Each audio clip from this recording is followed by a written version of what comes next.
जिला पंचायत अध्यक्ष पद के चुनाव। नैनीताल में कांग्रेस विधायकों के साथ धक्का मुक्की। हरिद्वार में कांग्रेस कार्यकर्ताओं का प्रदर्शन।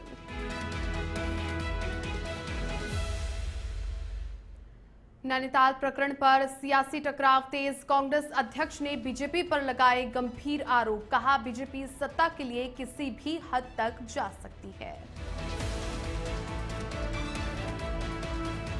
उत्तराखंड एसटीएफ की बड़ी कार्रवाई। अंतरराष्ट्रीय साइबर ठगी गिरोह के मास्टरमाइंड नाइजीरियन ठग को किया गिरफ्तार। फर्जी पार्सल और सरकारी अधिकारी बनकर करता था ठगी।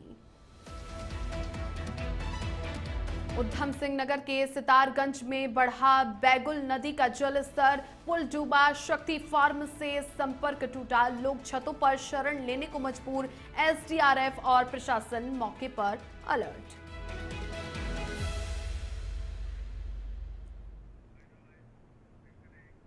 नमस्कार, वंदे भारतम इंडिया अहेड देख रहे हैं आप और आपके साथ हूं मैं छवि वांगना। बुलेटिन की शुरुआत करते हैं। उत्तराखंड में पंचायत चुनाव के अंतिम चरण में आज जिला पंचायत अध्यक्ष, उपाध्यक्ष और ब्लॉक प्रमुखों के चुनाव हुए। हरिद्वार को छोड़कर सभी जिलों में कड़ी सुरक्षा के बीच मतदान हुआ। वहीं नैनीताल में जिला पंचायत अध्यक्ष चुनाव में बवाल मच गया। पुलिस की मौजूदगी में कांग्रेस के 6 जिला पंचायत सदस्यों को जबरन उठाए जाने के आरोप लगे हैं। नेता प्रतिपक्ष यशपाल आर्य, पूर्व विधायक संजीव आर्य और हल्द्वानी विधायक सुमित हृदेश ने इस पर नाराजगी जताई है, जबकि बीजेपी ने भी कांग्रेस पर कई आरोप लगाए। मतदान से पहले हाथापाई और मारपीट तक की घटनाएं भी हुई।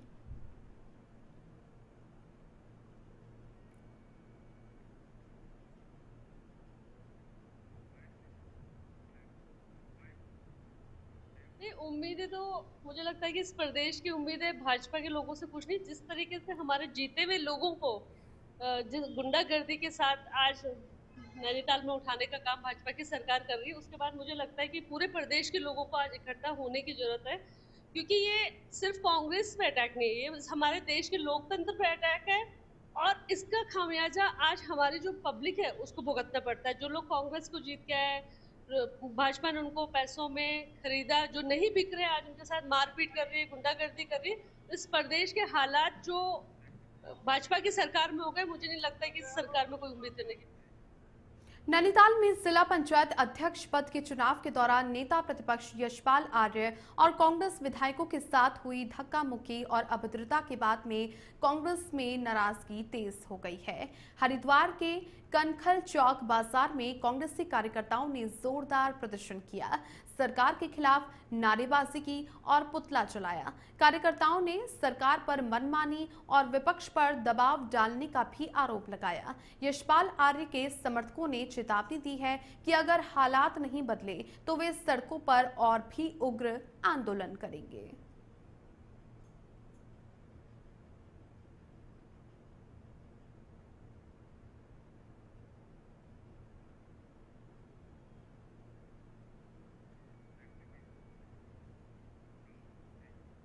देहरादून की डोईवाला से खबर है। ब्लॉक प्रमुख, ज्येष्ठ और कनिष्ठ प्रमुख तीनों पदों पर कांग्रेस का कब्जा हो गया है। सुबह 10 बजे से हुए मतदान में 40 बीडीसी सदस्यों ने वोट डाले, जिसमें कांग्रेस प्रत्याशी गौरव सिंह ने 27 मत पाकर ब्लॉक प्रमुख पद जीत लिया। ज्येष्ठ प्रमुख बने धनवीर सिंह वेंदवल और कनिष्ठ प्रमुख बनी बीना देवी। जीत के बाद कांग्रेस कार्यकर्ताओं ने ढोल नगाड़ों के साथ विजय जुलूस निकाला। नवनिर्वाचित ब्लॉक प्रमुख गौरव सिंह ने कहा कि जनता से किए सभी वादे पूरे होंगे। ये जीत पूरे कांग्रेस परिवार की जीत है।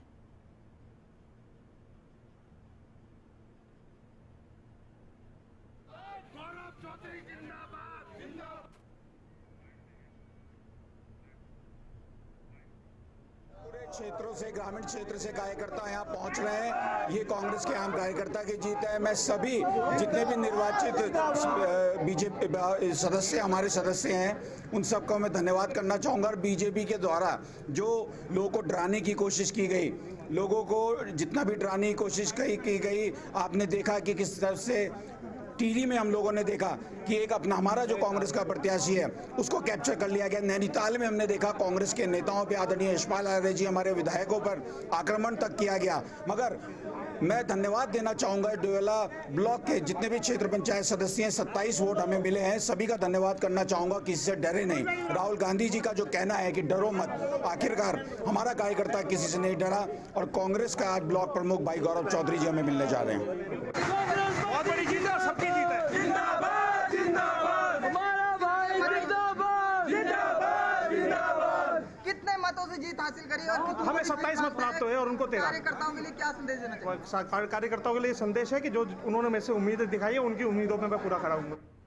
देहरादून में 15 अगस्त की मुख्य परेड को लेकर सुरक्षा के पुख्ता इंतजाम किए गए हैं। एसपी सिटी प्रमोद कुमार के अनुसार परेड ग्राउंड में इनर और आउटर कार्डन में पुलिस बल तैनात किया गया है। चारों ओर बैरिकेड्स लगाकर केवल सुरक्षा जांच के बाद ही प्रवेश दिया जाएगा। गणमान्य अतिथियों और आम नागरिकों के सुचारू आवागमन के लिए अलग रूट्स पर पुलिस की ड्यूटी लगाई गई है। पंडालों में भी सुरक्षाकर्मी मौजूद रहेंगे।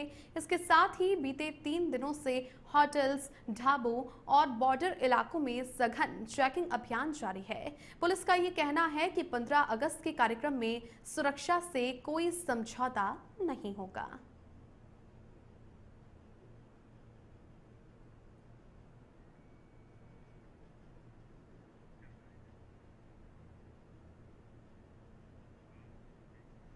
उधम सिंह नगर के सितारगंज में बैगुल नदी का जल स्तर खतरनाक स्तर पर पहुंच चुका है।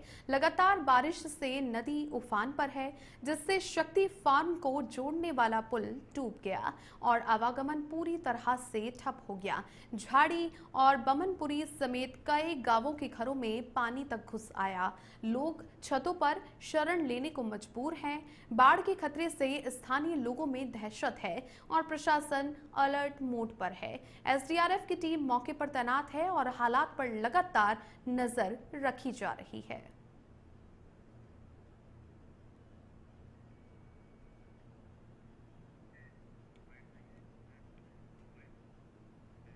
अभी आप देख ही रहे हो है कि नहीं, बाढ़ में तो अधिकारी पहुंच जाते हैं लेकिन मौके का खाली दिखाने के लिए ही पहुंच जाते हैं। ये काम तो बरसात से पहले भी हो सकते हैं ना, जो काम जो आज बाढ़ आई है, बाढ़ का कारण जो बन रहा है, ये चीज़ें बहुत सी चीज़ें होने वाली हैं, वो बाढ़ से पहले भी हो सकती है।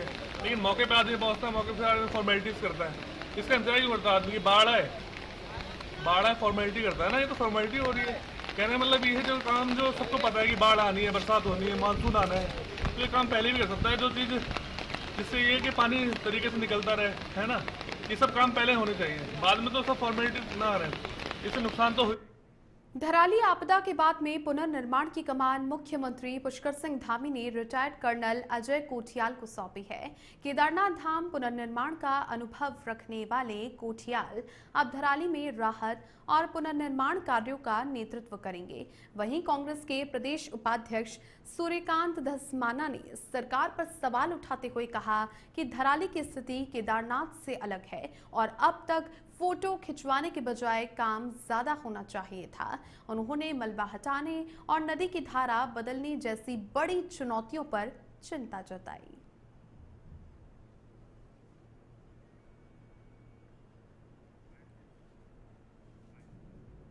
बात यह है कि अब तक वहाँ पर जो काम हुआ है केवल फोटोशूट ज़्यादा हुआ है, वीडियो ज़्यादा बने हैं, प्रचार का काम ज़्यादा हुआ है। जो धरातल पर काम होना चाहिए था वो अब नज़र आ रहा है। जब लोग वहाँ पर करा रहे हैं, रो रहे हैं, लोग वहाँ पर आवाज़ उठाना लोगों ने शुरू कर दिया है, चिल्लाना शुरू कर दिया है। अब आप इससे अंदाज़ा लगा सकते हैं कि पहले दिन 5-5 हज़ार रुपये के चेक जो प्रभावित थे उनको देने का काम किया, जिसको लोगों ने फेंक दिया उठा करके, और उसके बाद सरकार के खिलाफ नारे लगाए।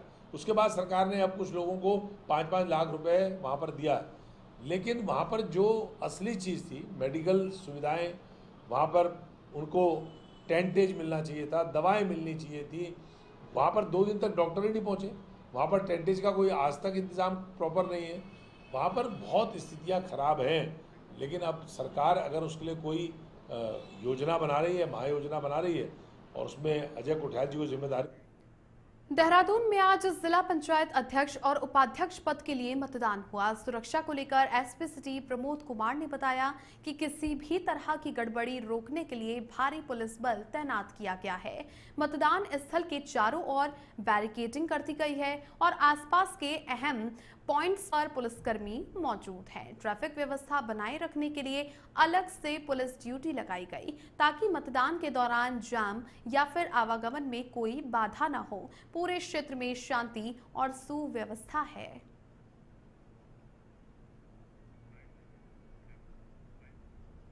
देखिए, जिला पंचायत अध्यक्ष और उपाध्यक्ष देहरादून के लिए आज जो है मतदान भी हो रहा है और उसके उपरांत जो है मतगणना भी होगी।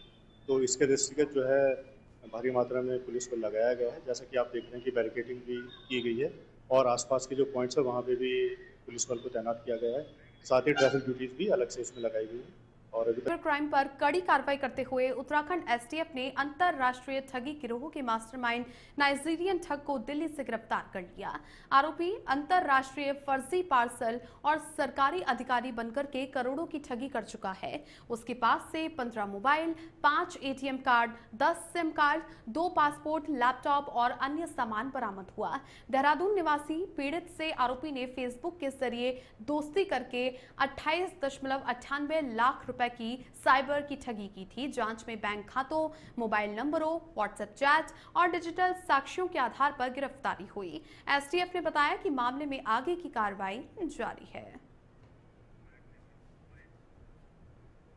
ये साइबर धोखाधड़ी के एक प्रकरण में एक अरेस्टिंग हुई है। इसमें नाइजीरिया मूल का एक व्यक्ति है, इसकी अरेस्टिंग हुई है और इसने अपने को ये एम्स्टर्डम स्थित एक फार्मा कंपनी का सीनियर एग्जीक्यूटिव बताया और एक महिला की प्रोफाइल क्रिएट करके यहाँ पर एक जो विक्टिम है उससे मित्रता करी और उसको फिर विदेश से गिफ्ट भेजने के नाम पर जब गिफ्ट भेजा गया उसके बाद बताया गया कि ये फ्लोटा लॉजिस्टिक्स के माध्यम से custom scanning, gold licensing, currency conversion, GST, बीमा क्लियरेंस, अन्य शुल्क लगा कर इसे लगभग 24,88,000। नैनीताल में जिला पंचायत चुनाव को लेकर सियासी आरोप प्रत्यारोप तेज हो गए हैं। कांग्रेस के प्रदेश अध्यक्ष करण महारा ने बीजेपी पर गंभीर आरोप लगाते हुए कहा कि चुनाव जीतने के लिए भाजपा अब गुंडागर्दी पर उतर आई है। उन्होंने नैनीताल में कांग्रेस विधायक और नेता प्रतिपक्ष के साथ हुई मारपीट की घटना को बेहद शर्मनाक बताया। महारा का कहना है कि बीजेपी सत्ता के लालच में किसी भी हद तक जा सकती है और ये घटना उसी की बानगी है। अभी महेंद्र भट्ट का एक आपत्तिजनक वीडियो में देख रहा हूं जिसमें वो नैनीताल में उल्टा चोर कोतवाल को डांटे वाली कहावत करते हुए दिखाई दे रहे हैं। जहां बीजेपी के गुंडों ने पुलिस की देखरेख में कांग्रेस के प्रत्याशियों को लूटने का काम किया, दिन दहाड़े डकैती डालने का काम किया। पूर्व विधायक संजीव आर्या का गला पकड़ा है। उसके अलावा सुमित हृदय जी जो हमारे विधायक उनका गला पकड़ा है। हमारे भुवन का भी डिप्टी लीडर का गला पकड़ा है। हमारे आदरणीय पीसीसी के जो चीफ है उनको हमारे सीएलपी लीडर साहब यशपाल आर्या जी को धक्का मुक्की करके हमारे मेंबर्स को लूटा है। उसके बावजूद वो ये कहते कि कांग्रेस ने गलत किया है। हाई कोर्ट में अभी हमारे लोगों ने जाकर वहां अपील की। जज महोदय ने एसएसपी नैनीताल और डीएम को डांटते हुए ये कहा है कि चारों कैंडिडेट्स को वापस लेके आए, उनकी वोटिंग कराएं और किसी को अपॉइंट किया जिसकी देखरेख में वोटों की गिनती की जाएगी। तो महेंद्र भट्ट बताया कि वो सच बोल रहे हैं कि कोर्ट के जज सच बोल रहे हैं या जिन लोगों के ऊपर हाथापाई हुई है, जो लाइव वीडियो आए हैं वो गलत है। आखिर बेशरम सरकार वोटों की लूट तो कर ही रही थी, अब दिन दहाड़े डकैती पे उतारू हो गए भारतीय। अल्मोड़ा से बड़ी राजनीतिक खबर आ रही है, जहां पर जिला पंचायत अध्यक्ष पद के चुनाव में भाजपा प्रत्याशी हेमा गेड़ा ने जीत दर्ज की। गुरुवार को कड़ी सुरक्षा व्यवस्था के बीच हुए मतदान में हेमा गेड़ा ने कांग्रेस प्रत्याशी सुनीता कुंजवाल को 4 मतों से हराया। मतगणना में भाजपा को 24, कांग्रेस को 20 और यूकेडी की प्रत्याशी सरस्वती देवी को 1 मत मिला। जीत के बाद बीजेपी समर्थकों ने फूल मालाओं और आतिशबाजी के साथ जश्न मनाया, जबकि कांग्रेस खेमे में मायूसी छा गई। भारतीय जनता पार्टी की पूरी एकजुटता, पूरे संगठन की ताकत, भारतीय जनता पार्टी के साथ जो भरोसा है हर जिला पंचायत सदस्य का, वो आज अधिकृत रूप से हेमा कैड़ा जी के रूप में जिला पंचायत अध्यक्ष के रूप में वो निर्वाचित हो गई हैं। मैं सभी सहयोगों का बहुत धन्यवाद करती हूँ। निश्चित रूप से एक इतिहास रचा है। कई सालों के बाद में भारतीय जनता पार्टी का जिला पंचायत अध्यक्ष भारतीय जनता पार्टी को प्राप्त हुआ है हेमा कैड़ा जी के रूप में, और उपाध्यक्ष भी सुरेंद्र नेगी जी के रूप में हमें प्राप्त हुआ है। मैं सभी को बहुत शुभकामनाएं देती हूँ और इस आशीर्वाद के लिए कि अब की बार जो है ग्रामीण में जो है भारतीय जनता पार्टी की सरकार बनी है। बहुत ही शांतिपूर्ण तरीके से जो है ये पूरी सरकार बनी है। बहुत बहुत बधाई है।